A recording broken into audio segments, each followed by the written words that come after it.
in most cases we will actually find out the discrete time representation based on the continuous time representation. Why this is so? This is because we would analyze everything in the continuous time domain, and then we would apply the control action through a digital platform.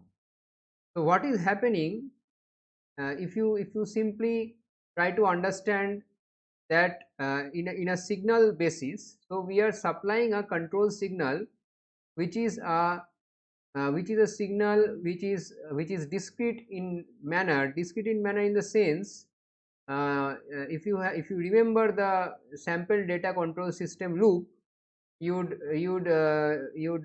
remember that the control is basically going through a zero order hold and then going to affect the continuous time plant. So coming through a zero order hold, it means that the signal value will remain constant over the sampling period. So the continuous time system is experiencing constant signal control input of constant signal for a certain duration of time, then the value of that signal changes. If we supply such sort of a piecewise continuous signal to a continuous time plant, what would be its behavior? So to understand that behavior, or I can say that behavior can be understood now by doing some analysis, and analysis on the continuous time plant supplied by a piecewise continuous control signal, and this would give rise to a discrete time representation. This would give rise to a discrete time in representation directly from the continuous time representation, and then we would look into the discrete time representation and utilize our concepts on different system characteristics of discrete time systems. We would utilize our concepts of stability of discrete time system, of controllability, etc., etc., what we understand for discrete time systems, and would see whether this discrete time system which we have obtained from the continuous time system has those features or not. Then we will be able to say that these features would also be present in the actual system when we are supplying the control signal in this piecewise continuous mode. Now let us see the mathematics.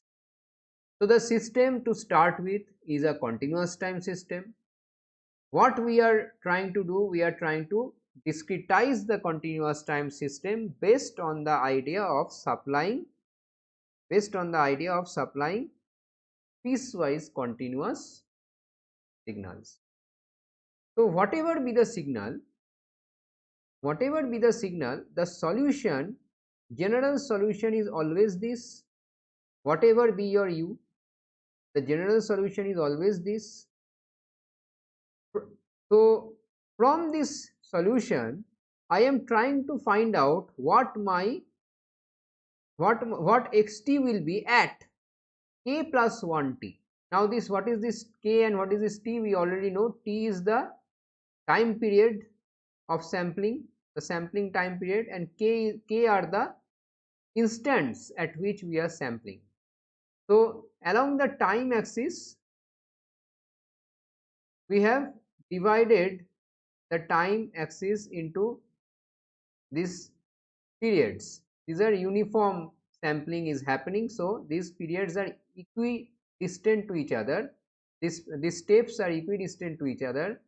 This is time instant t, this is 2t, this is 3t, and if you ignore the t, then what we have here, we can write this same axis as a axis of k, and now this will be 0, 1, 2, 3 like that. So this is the k and this is the t. So at the time instant k plus 1 t, so here there will be a k and there will be a k plus 1. So kt and k plus 1 t. So at k plus 1 t, what would be my xt that I calculated, and I simply replaced t with k plus 1 t. Also I calculate what would be my xkt. So I am trying to calculate the trajectory, the value of x at two successive time steps, two successive sampling steps. I am trying to calculate the trajectory. Now I will do some manipulation. After I have got this and this, I will do some manipulation. My objective is to arrive at something like this. Not even this, I think in the next slide we will have that. Anyway, let us go step by step. So first what we do, we multiply xkt with e to the power of at, and that makes this thing here become k plus 1 t, this thing here become k plus 1 t here, like this. Now we subtract this and this, and we subtract this and this, and we get this equation. Now till here you see this u tau is u tau, right? U tau had not changed anywhere, but now when we have subtracted, our integration limits has changed. You notice this, when we subtract, our integration limits has changed from kt to k plus 1 t. They are not anymore 0 to k plus 1 t or 0 to kt. So we have subtracted this quantity from this quantity, and that has given us an integration from kt to k plus 1 t, and this is whatever is here, this is same. But now we can apply the consideration that between two successive sampling instants my u tau is constant, and this is very important consideration because of the zero order hold strategy. So this is the zero order hold strategy. So between two sampling instants my control action will remain same, u tau will remain the same, and it will remain same as the previous instant's value. So u tau will be equals to u kt for this entire duration from kt to k plus 1 t. It will remain this. Okay, for actually if you want to be very precise, you should write for t less than equals to kt, kt less than equals to t less than k plus 1 t, because at k plus 1 t you are changing the value actually. So this is the region, this is the time domain for which your u tau will be this, and this is the exact time domain in which we are doing the integration. That means in the integration, the function we are integrating, u tau is a constant now, so we can take it out of the integration. So you see what we have done here, x k plus 1 t we have kept at one side, this quantity we have shifted to the right hand side. From this quantity we have taken out e to the power of a capital T, which is a constant, so we have taken this out. What we have inside is this, and I have taken a minus and done some manipulation here deliberately, and ukt is also out of the bracket.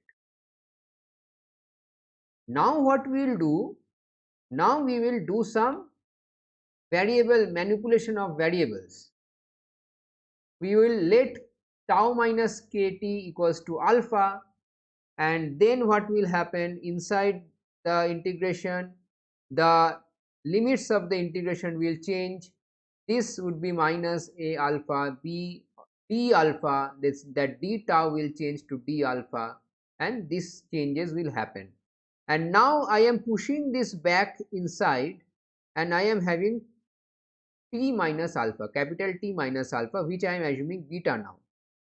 And then my limits of integration are again changing from t to 0, and but my d alpha is getting changed to minus d beta, and hence the limits of integration are again reversing.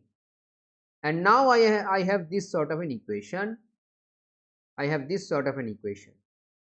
And again, if I take this now in the next slide, so this is the older, this part is the older part actually from the previous slide. So next what will happen, now you are having actually the general form. Now you are looking at the general form. So this form matches this form. How? You see, if we ignore the T, capital T, because this form does not have the capital T, right? This SPR does not have the capital T. So we can ignore the capital T. It can be any sampling time period. But what we have obtained is the next instance sample, next instance state based on the present instant state and the present instant control input. That we have obtained the relationship, and that will formulate your G and H.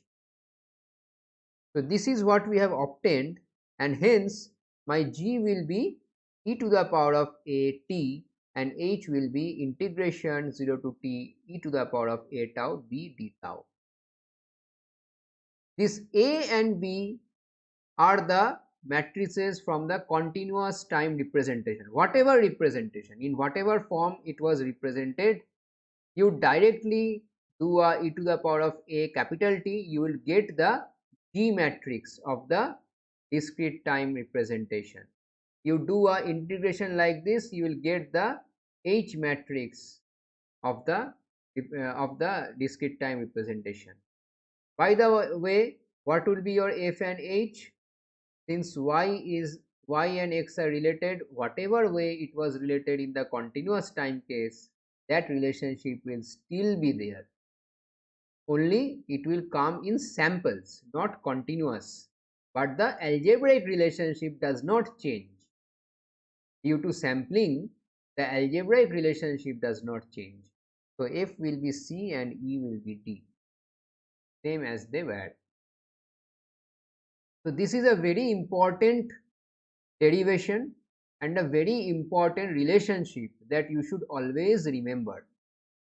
G equals to e to the power of a capital T, H equals to integration 0 to t e to the power of a tau b d tau.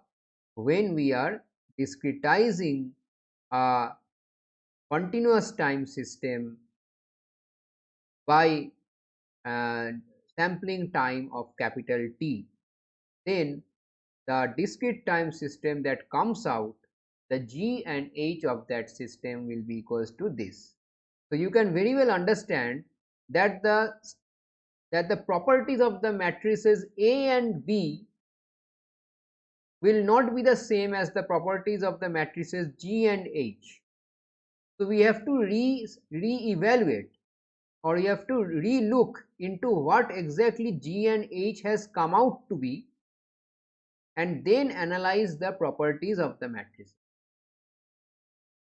As we have come to understand that the stability of the discrete time system depends on whether the eigenvalues or the poles of the transfer function are in the left, are not left half plane, are within the unit circle or not.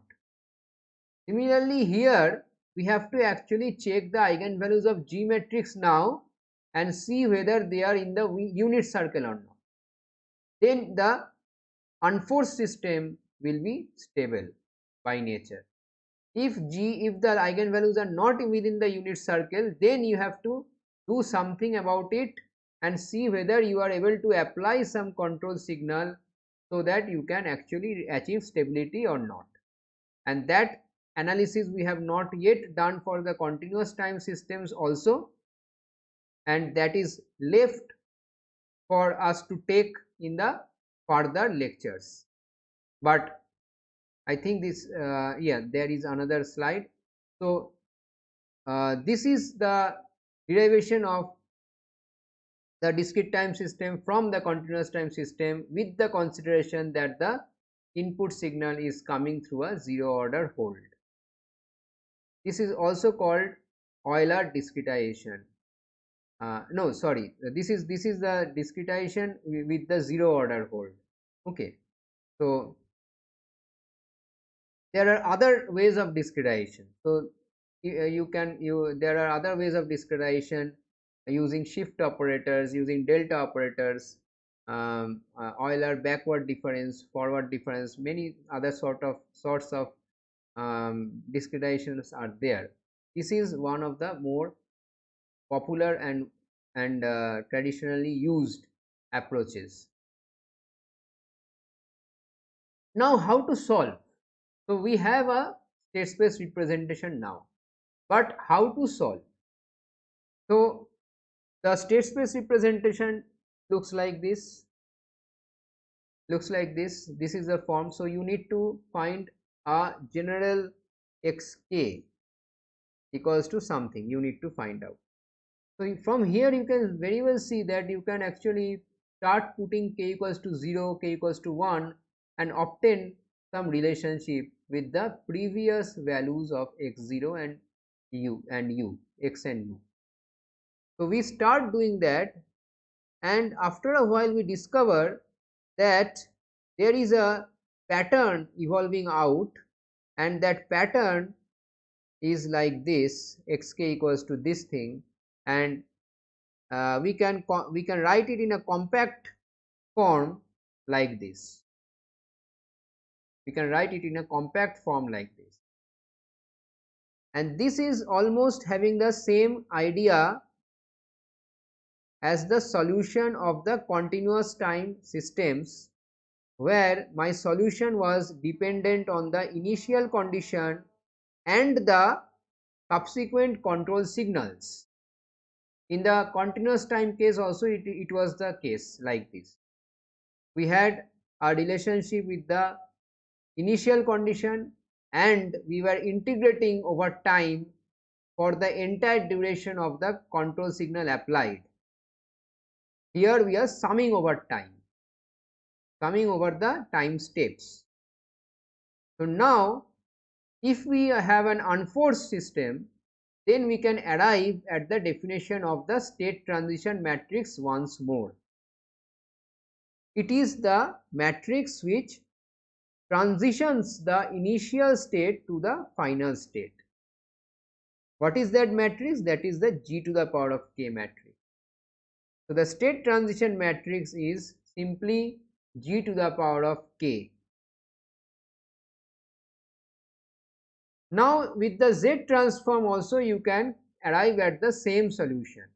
So if you have this equation to start with, you apply your Z transform considering initial condition here in this case, and if you go ahead you will find that this is what you have you have arrived at, and this thing, this quantity will be your state transition matrix, and that would be same as g to the power of k from the rules or from the properties of Z transform.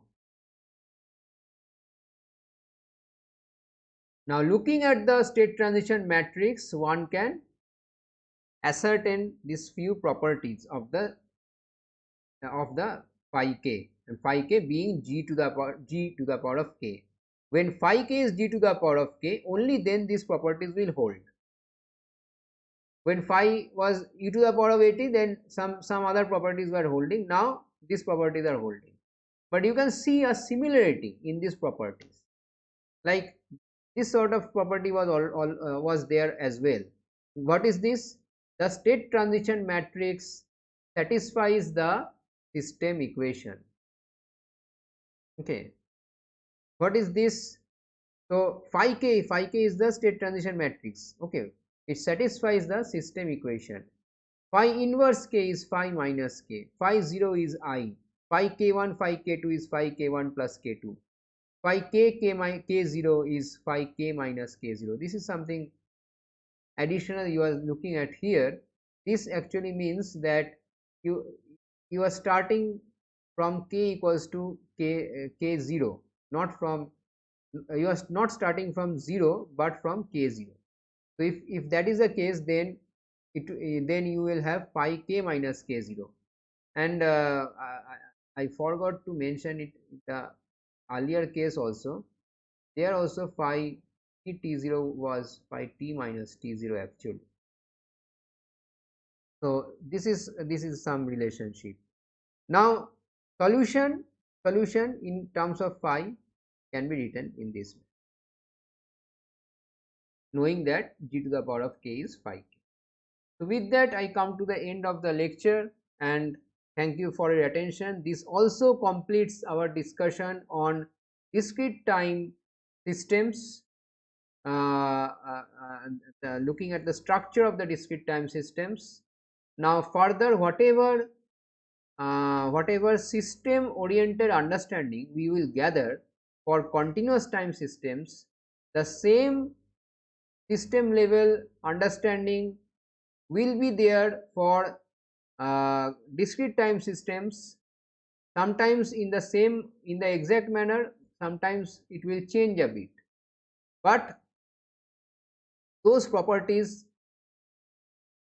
must also be investigated in discrete time systems. Whatever properties we will investigate in continuous time systems. However, for the purpose of this course, we will only look into continuous time systems. Thank you and thanks for your attention.